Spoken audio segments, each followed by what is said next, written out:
Adik-adik sekalian, maafkan saya kalau saya agak gaspol malam ini. Ada itu namanya nikmat baju coklat. Nikmat sosial. Coba lihat itu nikmat baju coklat. Yang selalu saya bilang, Pak Kabak bisa pakai baju seperti saya. Bapak-bapak semua bapak bisa pakai baju saya. Pakai peci seperti saya. Malah orang senang kalau polisi pakai gamis, Pak. Soleh ini polisi kita ini aman. Tapi bisa enggak saya pakai bajunya Pak Kabak? Bisa saya pakai bajunya. Langsung saya ditangkap, Pak. Polisi gadungan. Itulah nikmat dari Allah. Coba Bapak lihat. Kalau di jalan raya. Polisi, Pak. Tidak ada yang berani lambung, Pak. Itu semua nikmat dari Allah. Saya bangga sekali. Pertama, biasanya rakornis itu di hotel. Alhamdulillah, ini dilakukan di Mabes Polri. Ini berarti mengikuti arahan Presiden efisiensi anggaran. Yang kedua, senang sekali sebab sebelum besok dibuka, diisi dulu dengan tausiah. Ini berarti bahwa kita membuka hati agar Allah memberikan hidayah untuk pekerjaan kita besok. Saya diminta sama ketua penitia, bukan karena saya paling soleh, bukan karena saya paling paham agama, satu saja karena saya paling banyak follower saya di sini. Pak Kabak yang saya muliakan, ketika Ibrahim alaihissalam memiliki lebih dari 12 ekor binatang ternak, Ibrahim alaihissalam kemudian ada rasa-rasa hatinya terikat dengan binatang ternaknya. Maka Ibrahim mau lepaskan cinta dunianya itu kepada Allah. Maka beliau Ibrahim alaihissalam menyembelih 1000 ekor onta, 300 ekor sapi, 1000 ekor domba, 300 sapi, 100 onta. Kira-kira kalau dirupiahkan kurang lebih 7 miliar rupiah kalau sekarang. Maka seluruh makhluk memujinya, termasuk malaikat. Hebat kau Ibrahim. Luar biasa. Banyak betul kau sedekahkan di jalan agama Allah. Tidak seberapa ini binatang yang saya korbankan. Andai saja saya punya anak, anakku pun saya korbankan. Beginilah penyakit manusia. Kenapa? Waktu itu Ibrahim tidak punya anak. Samalah kita, Ustadz. Tenang Ustadz. Nanti kalau saya jadi Kapolres Ustadz, tenang aja. Urusan masjid, saya punya urusan Ustadz. Begitu jadi Kapolres, ganti nomor HP. Sama anggota dewan, pilih saya. Kalau ada masalah, telepon saya. Begitu terpilih, hilang nomor HP-nya. Nah, Ibrahim alaihissalam berkata, ini tidak seberapa, ini hanya binatang. Saya andai ada anakku, anakku pun saya korbankan. Berlalulah waktu. Ibrahim alaihissalam, istrinya namanya Siti Sarah. Bertahun-tahun tidak punya anak. Maka Siti Sarah mengajukan permohonan kepada suaminya. Bang, nikahlah kau bang. Awang kan Nabi, perlu ada penerus dakwah. Bayangkan Pak, bagaimana Pak Dir? Kalau istri minta bapak kawin lagi. Langsung merdeka Pak. Ini apa kata Ibrahim alaihissalam? Saya tidak mau. Kalau ini takdir saya, begini aja. Bayangkan, Ibrahim alaihissalam diminta nikah lagi, dia tidak mau Pak.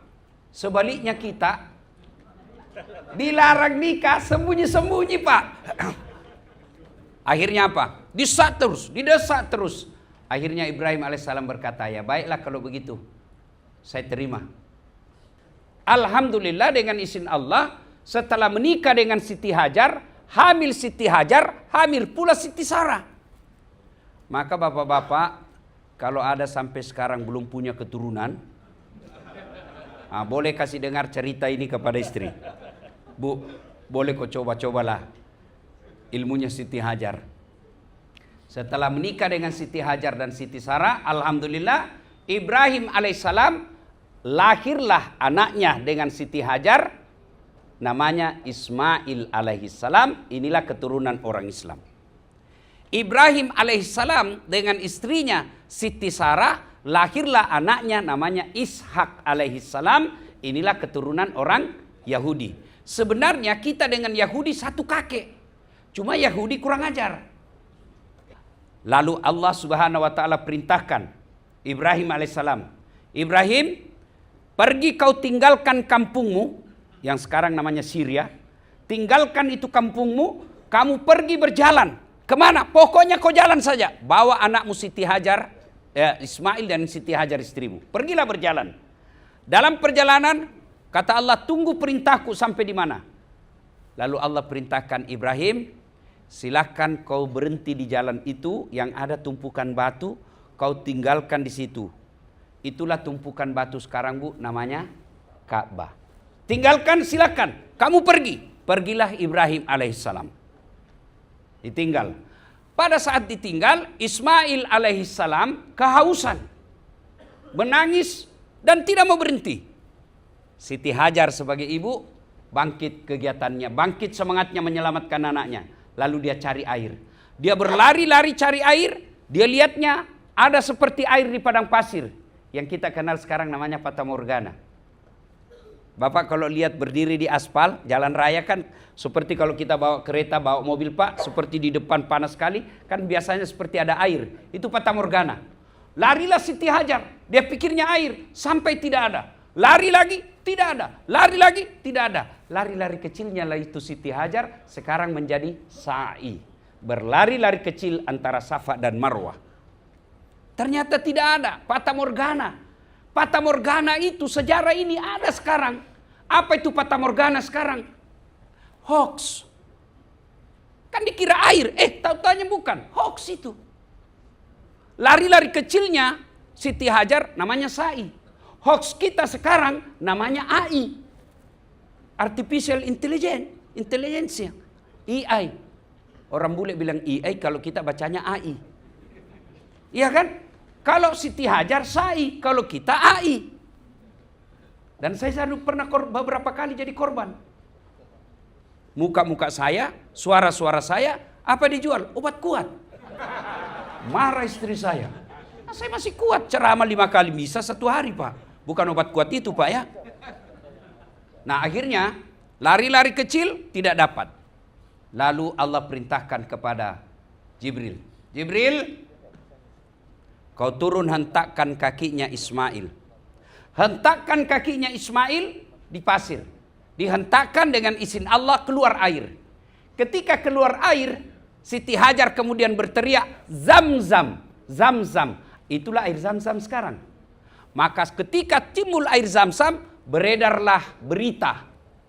Di seputar daerah itu, ada nama daerah yang di situ ada air yang tidak pernah habis keluar airnya. Namanya padang pasir, tiba-tiba ada sumur yang tidak ada henti airnya, maka datanglah orang bikin pemukiman. Itulah Hijaz yang kita kenal sekarang namanya Makkah. Bertahun-tahun kemudian tanggal 8 Zulhijjah. Nanti kita lihat apa kaitannya dengan kita punya ini. Tanggal 8 Zulhijjah. Lalu Allah perintahkan, Ibrahim, kau dulu pernah toh bernasar kalau ada anakku saya potong. Sekarang ada anakmu, potong itu anakmu. 8 Zulhijjah, mimpi. Bangun Ibrahim, dia pikir, ini mimpi atau wahyu? Kalau mimpi, kenapa sangat jelas? Kalau wahyu, kenapa anak disuruh potong?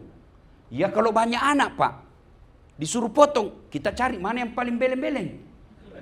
Mana yang paling nakal, dia potong. Ini lama ditunggu, disuruh potong. Ibrahim berpikir-pikir Pak Jenderal, ini wahyu atau mimpi? Tanggal 8 Zulhijjah sekarang kita sebut dengan hari Tarwiyah, yang artinya hari berpikir-pikir, kita sunnah berpuasa. 8 Zulhijjah. Tanggal 9 Zulhijjah, mimpi lagi. Ibrahim, potong itu anakmu, kau janji saya, sekarang laksanakan janjimu. Ibrahim bangun lagi, lalu berpikir, ini bukan mimpi. Kalau mimpi kenapa terang dan 2 malam? Ini pasti wahyu.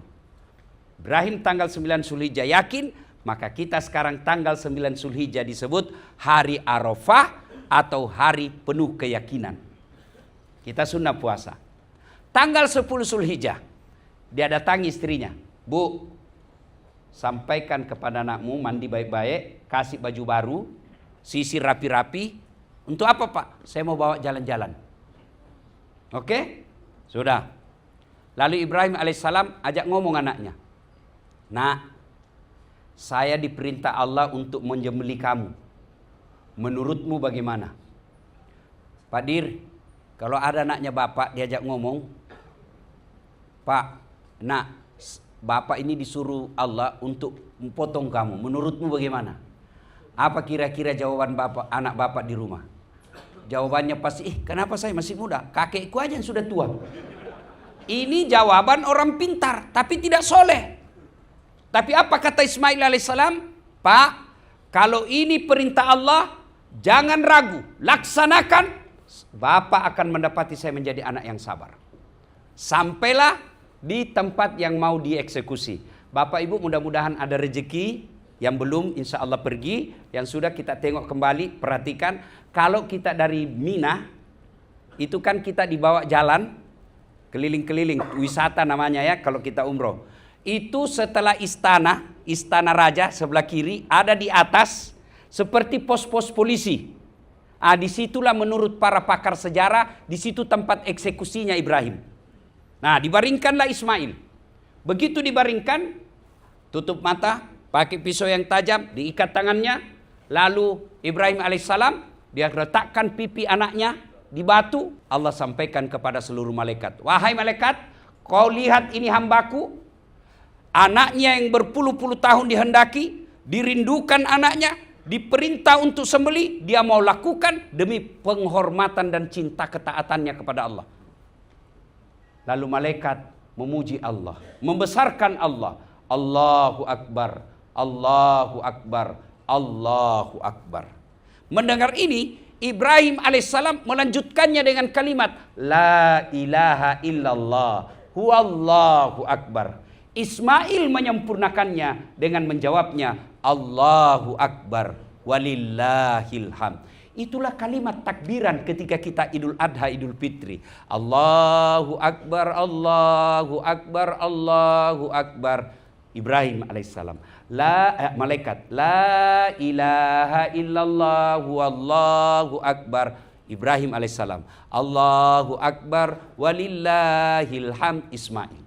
Itulah kalimat yang diperintahkan. Maka bapak-bapak kalau pergi nanti lebaran Idul Adha, itu usahakan takbiran. Allahu Akbar, Allahu Akbar. Itu perintah. Tapi kita kalau pergi arena bukan takbiran Pak, update status. OTW Idul Kurban. Nah, itu ya sudah. Lanjut, nanti kita rangkaikan. Setelah itu sembelih, lalu Allah perintahkan, wahai Jibril, kau turun ke dunia, ganti lehernya Ismail dengan kibas. Alhamdulillah, diganti lehernya Ismail menjadi leher kurban kibas, sehingga kita bisa kurban hanya onta, sapi, atau domba. Nah, Bapak Ibu saudara-saudara sekalian, apa hubungannya? Satu, Bapak pasti hafal ayat ini. Ini langganan kita sholat. Ada yang tahu Pak? Surah yang paling pendek dalam Quran dan ini ayat paling sering kita baca ketika sholat. Apa Pak? Inna a'tainakal kautsar fasalli li rabbika wanhar. Inna dzaniaka huwal abtar. Kata Allah, Das'ad, Pak Dir, Pak Kombes, Pak Jenderal, begitu banyak nikmat yang saya berikan kepadamu. Pak, biasanya kalau kita cerita nikmat, yang selalu kita bayangkan itu kebun sawit. Yang kita bayangkan itu komisaris tambang. Nikmat itu Pak, satu, nikmat fi ahsani takwim, kata Allah. Saya ciptakan kau ini badanmu yang sempurna. Mau bukti Pak? Pak Dir semua, Pak Kombes. Saya yakin Bapak bisa jadi Kombes sekarang karena Bapak punya mata dan telinga normal. Coba kalau telinganya Bapak tidak bisa membedakan mana bunyi kencing, mana bunyi kentut, mana bunyi pintu. Tidak mungkin Bapak lulus di Akpol. Tidak mungkin. Dan hebatnya lagi Pak, ini telinga, dia bisa bedakan mana suara istri, mana suara mantan. Dia bisa dibedakan. Tuh, ini nikmat mata. Bapak alhamdulillah bisa jadi direktur di Polda masing-masing karena mata Bapak normal. Bayangkan kalau Bapak tidak bisa bedakan mana istri, mana sekretaris. Ini nikmat mata. Bapak bisa, coba saya tanya lagi Bapak Ibu. Kenapa saya bisa ceramah Bapak nampak enak di sini? Salah satu sebabnya karena kaki saya sama panjang Pak. Bayangkan mana enak di Bapak lihat saya ceramah kalau sudah tidak sama panjang kaki saya. Hah. Ya kan? Tidak enak kan dilihat Pak. Alhamdulillah. Kenapa Bapak bisa jalan sampai di sini enak? Karena Bapak punya kaki mau gantian melangkah. Coba kalau tidak Allah tidak ganti. Jalannya Pak kan repot. Atau dia mau melangkah bareng-bareng. Jadi pocong Bapak Pak. Itu semua nikmat dari Allah. Bapak tadi makan kan? Bapak bisa bedakan itu gigi kita. Dia bisa bedakan mana kerupuk melempem, mana yang baru. Iya kan? Mata tidak bisa bedakan itu. Tapi begitu digigit, ini kerupuk lama ini. Dan itu Allah kasih nikmat. Dan Bapak jadi direktur di Polda karena Bapak punya gigi rata. Coba kalau ada satu tidak mau nurut Pak. Panjang seperti rambut. Gondrong semua sudah mulut kita. Dan saya yakin Pak Kaba tidak bakal jadi bintang 3 kalau sudah gondrong mulutnya. Tidak mungkin Pak. Itu semua nikmat dari Allah. Coba, ini mata saya Pak sudah blur satu. Sudah dioperasi Pak. Kata dokter, sehebat apapun operasimu Pak Ustadz, tidak akan pernah menggantikan mata yang seperti Allah berikan. Itu nikmat dari Allah. Semua nikmat. Apalagi nikmat Pak. Ada orang habis duitnya ratusan juta hanya untuk bisa kentut. Itu semua nikmat. Bayangkan Pak kalau tidak bisa kentut Pak. Kembung. Orang kalau masuk angin kan disuruh meniup. Tidak keluar Pak. Masuk angin, kau tiup-tiup lah. Tidak keluar. Itu semua nikmat dari Allah. Saya kasih contoh Pak.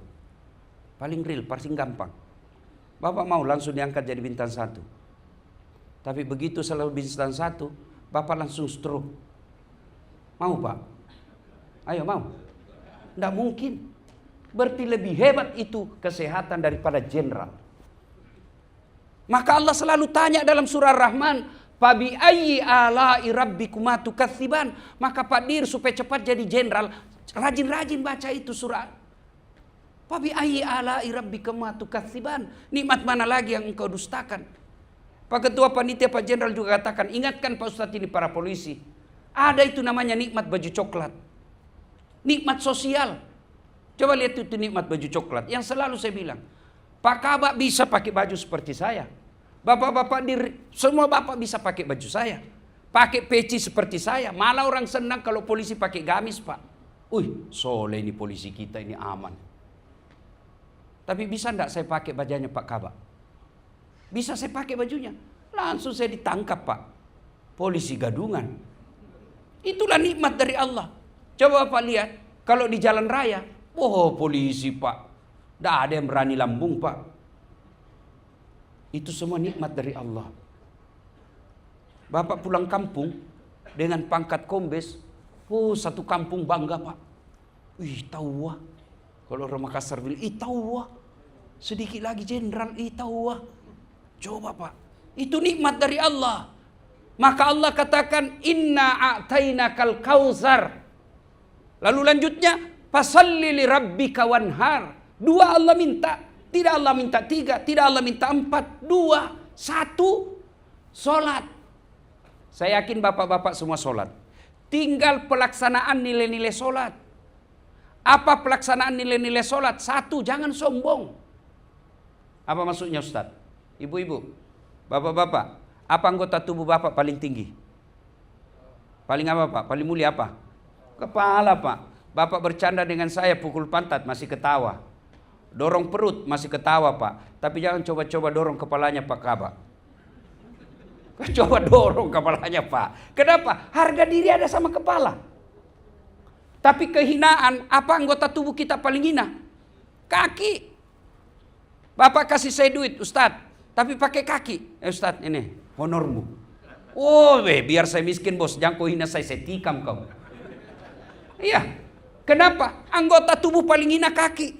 Tapi ketemu dengan Allah, anggota tubuhmu yang paling mulia, rendahkan seperti kakimu yang hina. Kenapa? Kau berhadapan dengan Allah yang maha besar. Artinya apa?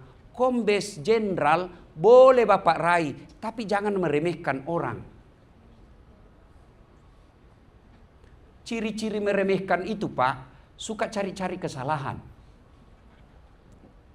Saya ingat sekali, Pak Kabak pernah ngomong sama saya. Beliau katakan apa?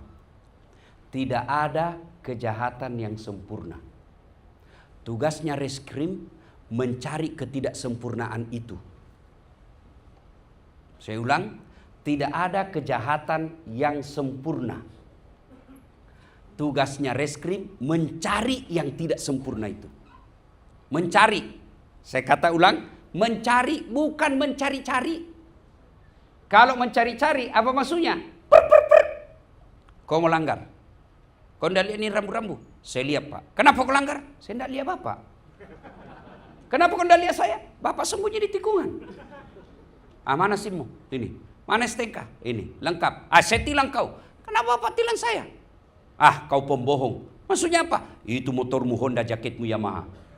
Ini namanya mencari-cari kejahatan. Ini namanya mencari-cari kesalahan Pak. Mahasiswa juga pintar. Dia bilang Bapak juga tukang tipu. Maksudnya apa? Bapak ngaku polisi tapi pulpennya pilot. Ini disebut mencari-cari kesalahan.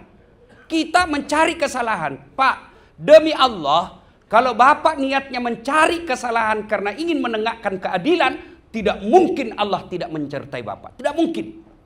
Karena Allah itu tidak menyenangi kebatilan. Bapak bertugas membantu Allah di dunia untuk menegakkan itu. Tapi kalau mencari-cari kesalahan, Bapak pasti dapat, tapi hidup tidak akan berkah. Kalau hidup sudah tidak berkah Pak, tidak ada ketentraman jiwa. Orang hidup itu cari ketentraman jiwa. Dan kalau sudah tidak berkah hidup, begitu Bapak pensiun, baru Bapak rasakan bagaimana susahnya bersosialisasi dengan masyarakat. Dan banyak kita lihat Pak, setelah pensiun, kan hidupnya cepat pikun. Karena tidak mau bergaul. Nah Bapak Ibu, saudara-saudara sekalian, yang pertama, Allah minta sholat.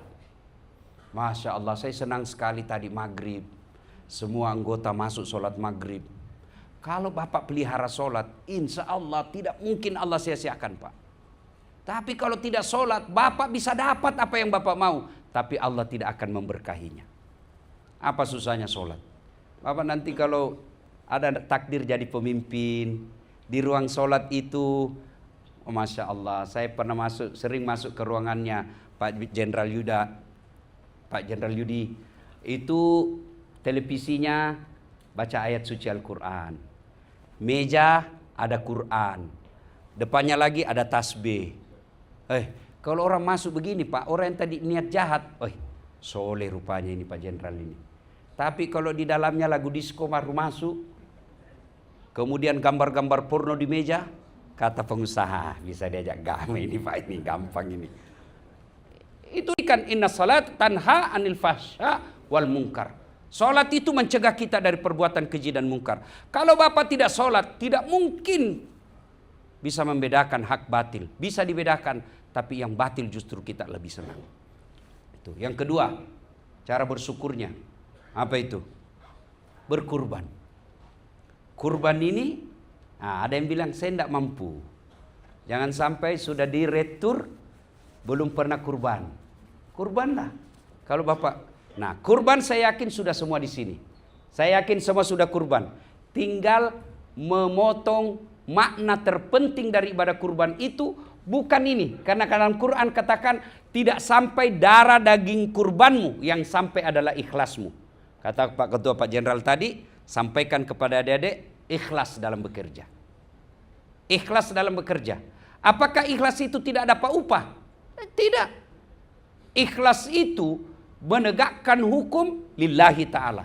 Bagi orang Islam selalu kita baca dalam solat. Inna solati wa nusuki wa mahyaya wa mamati lillahi rabbil alamin.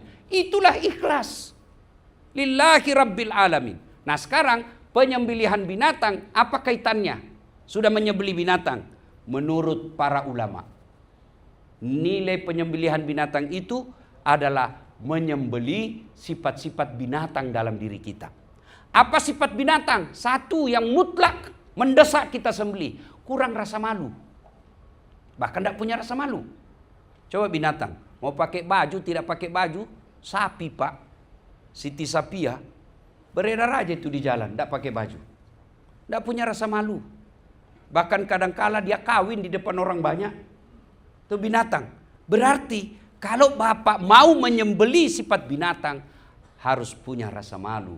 6 sifat kata Nabi, sittatu asya'in tasidu, sittatu asya'in tukhbitul amal. 6 sifat yang menghancurkan amalmu. Satu di antaranya kata Nabi, killatul haya, orang yang kurang rasa malunya. Malu dong kalau sudah direktur, malu dong sudah jenderal, anak-anak kita lihat kita tidak sholat. Itu namanya punya rasa malu. Malu dong kalau meras, malu dong orang sudah susah kasihan punya kasus, dia jual sawahnya, lalu kita lagi masih ngambil duit mereka. Itu namanya menyembelih sifat binatang yang ada dalam diri kita. Yang kedua sifat binatang, apa itu? Tidak punya solidaritas. Coba bapak, besok-besok kalau menyembelih sapi, coba lihat penyembelihan sapi pak. Itu kan kumpul tuh sapi 5 ekor. Dipotong kawannya, 1, dipotong sapi yang 1, ini di sampingnya enak aja dia makan rumput. Tidak peduli sama teman.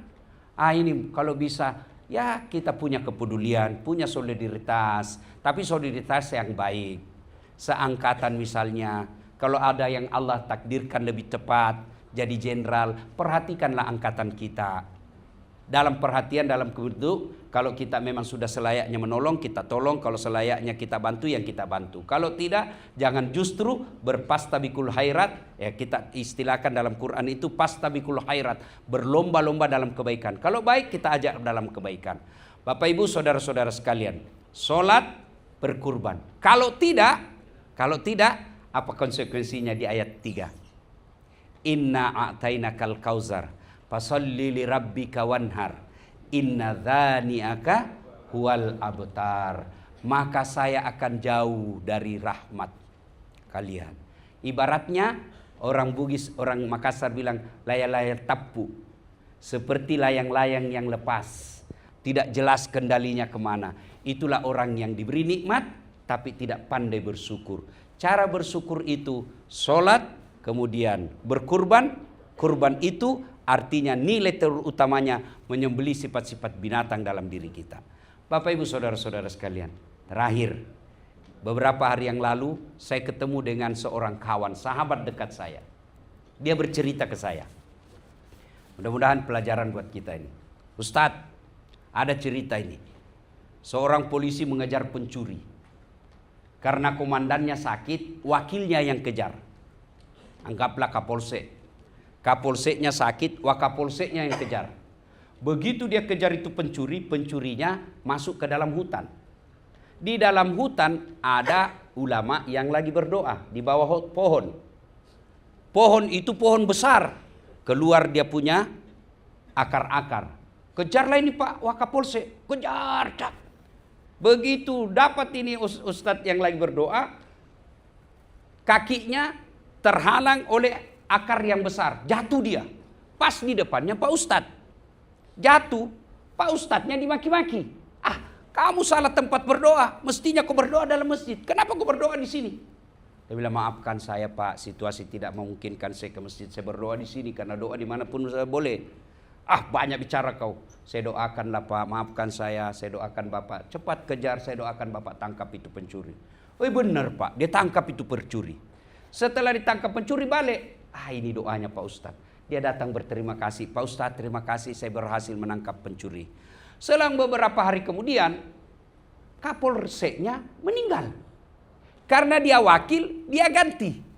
Inilah jeleknya namanya dendang jabatan. Anak buah kita didoakannya kita sakit, dan dia bisa ganti kita. Kan? Ganti, dia jadi Kapolsek. Dia bilang, Bu, hari itu Ustadz yang doakan kita itu di hutan, saya mau undang syukuran. Mudah-mudahan dia doakan kita bisa lagi kita naik. Dia di atasnya Kapolsek. Bolehlah, dia datangilah rumahnya Pak Ustadz. Ustadz, saya mau syukuran doanya Pak Ustadz saya jadi Kapolsek. Bisakah Ustadz datang ke rumah doa-doa? Kata Pak Ustadznya boleh. Dengan catatan bikinkan saya sop ular. Sop ular. Wih, iya Kak, iya. Saya boleh bikinkan saya sop ular. Pergi, dia telepon istrinya. Kok bisa bikin sop ular? Tidak bisa. Aku bikin aja lah supaya datang Ustadz. Dia doakan kita naik pangkat. Sudahlah, datang. Begitu datang, tidak dapat ular. Dia bilang, Pak Ustadz, saya tidak dapat ular. Saya cuma dapat airnya saja, kuahnya saja. Kok tidak dapat ular? Iya. Kenapa tidak ada? Sini, saya cari. Kita pergi cari. Pergilah dia cari. Langkah. Dia dapat banyak, ada kuburan, banyak ular. Ini banyak ular. Kok tidak tahu ini banyak ular? Langsung dia bilang, astagfirullah. Ini kuburannya komandan saya. Yang saya ganti. Dia bilang, kau tengok itu. Komandanmu masih di dunia. Itu sudah ada ular di atas kuburannya. Artinya apa? Kalau dia tidak baik, ini kubur sudah ada banyak ular di dalamnya. Dan itu biasa, cerita ini saya dapat. Kalau Bapak tidak percaya, ini cuma dibikin-bikin. Itu komandan, anak buah tergantung komandan katanya. Kalau komandannya hobi tenis, semua anak buahnya main tenis. Saya lihat begitu Kapolda. Kalau Kapoldanya hobi naik motor, anak buahnya semua ikut naik motor. Kalau anak buahnya hobi jogging, lari lagi semua anak buahnya. Kalau komandannya juga suka meres, anak buah enggak tahu juga kalau yang ini. Mudah-mudahan Bapak semua jadi komandan yang baik. Saya lihat ada orang Pak, polisi yang baik dan tercapai apa yang diinginkan. Cerita ini saya dapat dari Bapak Irjen Pol Purnawirawan Bahrudin Jafar. Yang sekarang jadi jamaah tablik, dakwah sekarang kemana-mana. Bisa juga jadi Kapolda 2 kali. Alhamdulillah. Adik-adik sekalian, maafkan saya kalau saya agak gaspol malam ini. Karena saya berharap Rakornis ini Bapak kembali ke daerah masing-masing bisa menjadi polisi yang presisi. Sebenarnya polisi itu insya Allah lebih gampang masuk surga daripada seorang ustadz. Kenapa? Kalau kami ustadz ceramah hanya di mulut Pak, susah dieksekusi. Coba kalau Kapolda, adik-adik semua nanti insya Allah jadi Kapolda. Begitu Kapolda pergi sholat, Assalamualaikum warahmatullahi wabarakatuh, Assalamualaikum warahmatullahi wabarakatuh. Mana ini Dirlantas tidak pernah saya lihat sholat. Ajudan langsung telepon itu Dir. Pak Dir, dicari Bapak Kapolda.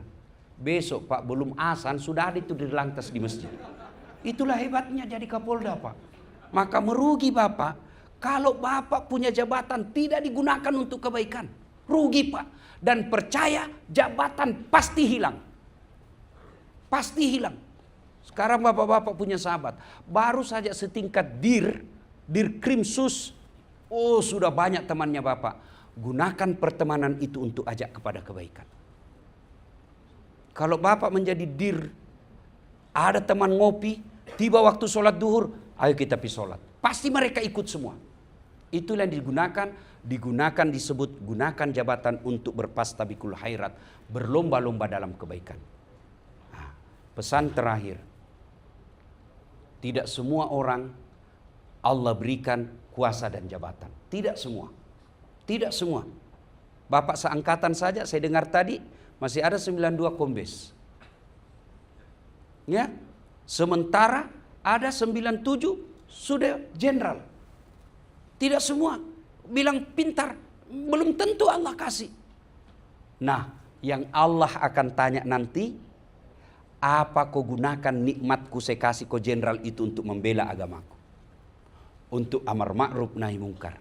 Selagi masih ada kesempatan, gunakan.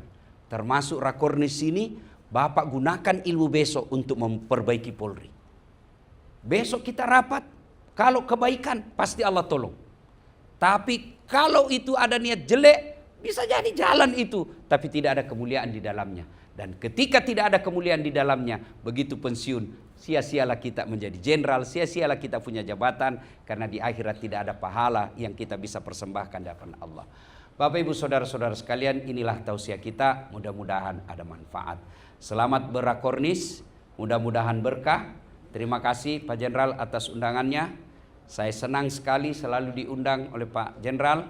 Sampai ke kampung beliau pun tadi dapat ilmu soal pembangunan masjid. Mudah-mudahan saya bisa jadikan motivasi dan dakwah di tempat lain. Terima kasih. Lebih dan kurangnya mohon dimaafkan. Usikum wa nafsi bitaqwallah, fastabiqul khairat. Assalamualaikum warahmatullahi wabarakatuh.